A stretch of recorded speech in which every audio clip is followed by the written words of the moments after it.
FOMO. My name is Patrick J. McGinnis, and I'm a FOMO Sapiens. And since you're here, I'm going to bet that you are too. And when you're like us and Monday comes around, you don't dread the new week. No, you wake up every Monday morning knowing that this week might just be the best one yet. This is FOMOnday, the snackable show that starts your week right with hot takes, life hacks, listener mail, and even some FOMO therapy.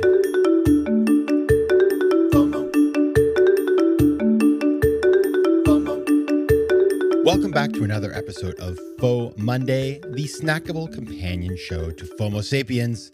Of course, we'll have a new full episode with an interview on FOMO Sapiens this Thursday. And this week, we're going to be talking to Mark Champagne, who wrote a really cool book called Personal Socrates.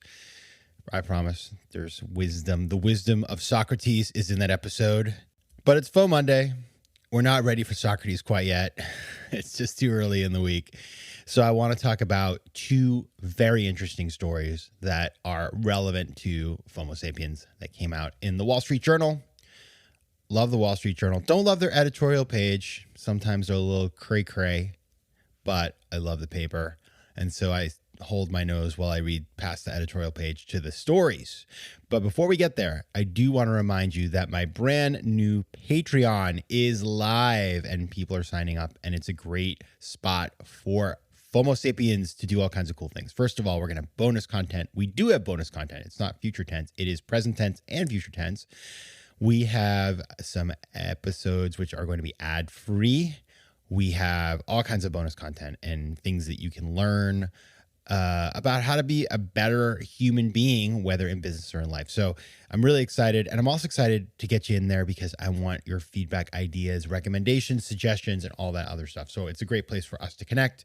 You can find out more by going to patreon.com/FOMO Sapiens. That's patreon.com/FOMO Sapiens. Go check it out. Let me know what you think. And by the way, I'd love your feedback on what you see so far. If there are thoughts or ideas, you can hit me up at letsconnect@patrickmcginnis.com.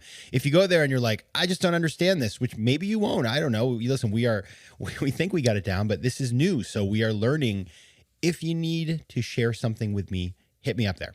All right. Thank you very much. Now, just like Law and Order does, we're going to look at ripped from the headlines. Story number one, it's called FOMO versus reality. That's not the article. That's what it's about. The article, this is the title. A shot at social media fame lures 50 million contenders and Lorenzo Mitchell. And then the subtitle is a 21-year-old musician with big dreams gave up computer science studies to co-star with a croaking frog, won in a sea of online videos vying for attention. So basically, the article is about this kid, Lorenzo, 21-year-old electronic music producer who dropped out of college a couple of years ago to seek his fortune through social media. And so far, he has made $70. Oh, geez. Lorenzo, what are you doing? And this is the thing. It's not like he's just a nobody. He has 52,000 followers on his TikTok account. And what's crazy is there's more than 1 million other people on TikTok that have accounts with the same number. So it's just really hard for him to command attention. Now, of all these TikTok accounts, fewer than 100 accounts will yield a social media career lucrative enough to support somebody for more than 5 years. That's what the article says, and it makes sense. And then there's an interesting stat in here that I found fascinating, which is that VC firm Signal Fire estimates that more than 50 million people self-identify as independent content creators. I guess I'm one of those too. Yet social media success is a lot like professional sports. Many people dream of making it in the big leagues and few do. It's so true. And in fact, it's kind of interesting. If you make a video on TikTok with 100,000 views, guess how much you make? Guess how much? $2. And so poor Lorenzo, who made a video of himself, a duet of him playing a beat while a frog croaked in an adjacent video. This video got 2 million views and he made a whopping $25. And so I guess I'd love to call Lorenzo, if you're listening, I want you to, first of all, I want to offer some humble advice to you. I'm sure you've heard it from many other people, but maybe this will be a little different. The idea of FOMO versus reality. The FOMO is that you're going to become a TikTok celebrity. The reality is you've made like less than $100 in several years. And by the way, if you want to talk about it, come on the show, hit me up.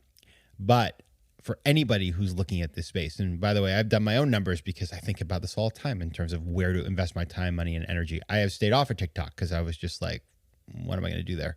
Do I really want to open up another area to spend time on? Not really.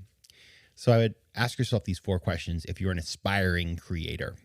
Number 1, what is the reality of the opportunity? Like, how many people are making money really? And I think those TikTok stats, they say a lot. Now, every platform has its own dynamics, but just look it up. It's on the internet. Everything's on the internet. Figure out how many people actually can make a living before you decide to do it. Drop out of school, quit your job. Number 2, what's the data telling you? Lorenzo has tons of data. The data says, hey, even if you go viral, you're not getting that many followers. You got 2 million views on one video, but you're still stuck at 52K in terms of followers, and you've only made $25 off that video. The data tells you something. There's not a lot of money in this. So if you have talent, maybe there are other platforms that you could look at. FOMO. Number 3, is this a hobby or a job? Should you go full-time or keep it part-time? Well, I guess poor Lorenzo, I read in the article, is spending, basically, he is working on it like a full-time job, but he's not making any money. So essentially it's a hobby. So thinking about, is this a hobby or a job? By the way, you can do both, 10% it. That's important. And finally, when should you recognize things just aren't working? Well, I don't know. 3 years in, $70, $80 earned feels like some data. I mean, I'm not being dismissive of Lorenzo. I think it's horrible that he's not been able to make any money because obviously he dropped out of school and is going all in on this. But at some point you got to just like make a decision. And what I'd recommend to somebody like Lorenzo is just keep doing what you're doing. You've learned a lot. You're probably way more efficient. Maybe team up with other people, but think about other things you may be able to do, because if you're several years into this and you're not able to live off of it, even close to live off it, if you can't even really, I mean, you can't even buy yourself a pair of sneakers, it is not working. And you're talented. Apply those talents, that hard work, to other areas of your life, and perhaps you will see far more success.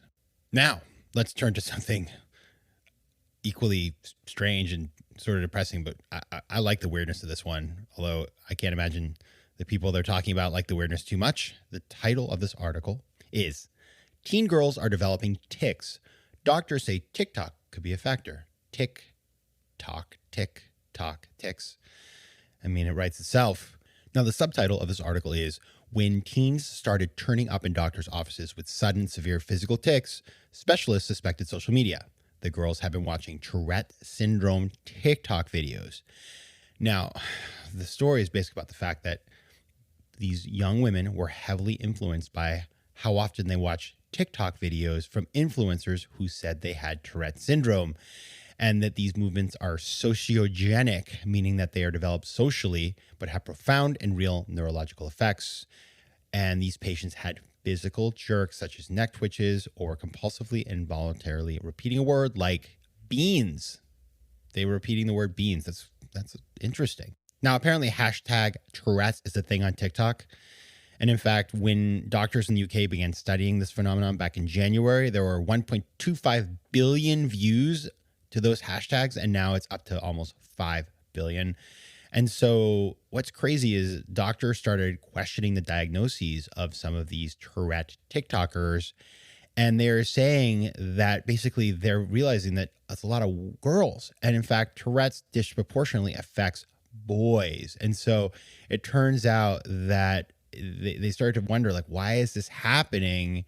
And they realized that regardless of whether or not these girls actually had Tourette's, they were watching videos and they were starting to actually mimic what they were seeing. And this is the crazy part. And we've been hearing a lot about sort of how social media radicalizes people, all the stuff with Facebook. Well, TikTok does the same thing. If you start watching these Tourette's videos, they start serving you more and more and more of them. So you basically get into the point where you're watching lots of these videos, and these girls were basically starting to see these videos over and over and over again. And then they were actually starting to mimic these behaviors. And they had to go through therapy, actually.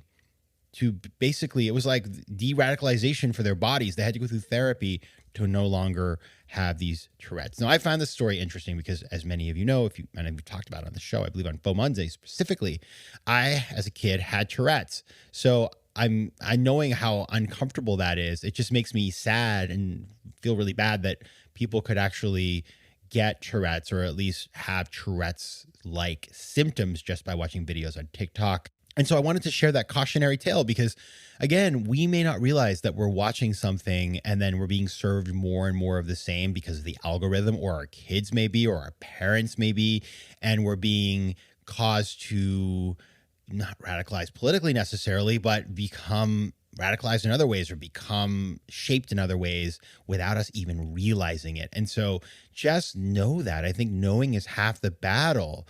I mean, think about me. If I started watching #Tourette's on TikTok, my goodness, I wouldn't be able to leave the house. I'd be having all the Tourette's. And so I'm just going to stay away from that. I do not have TikTok on my phone. And now, after that story, I am not downloading it. All right. So it's crazy, the stuff we're hearing about social media right now. But these two stories in particular just stuck out to me. And I just think it's important to recognize that FOMO, reality, and then the impact of social media, all of those things right now, they're playing out in our public sphere. And just pay attention to these stories. And by the way, if you see something that you think I should know about, send it my way. You can get to me at Patrick J. McGinnis on Instagram, at PJ McGinnis on Twitter, or you can shoot me an email at letsconnect@patrickmcginnis.com. All right.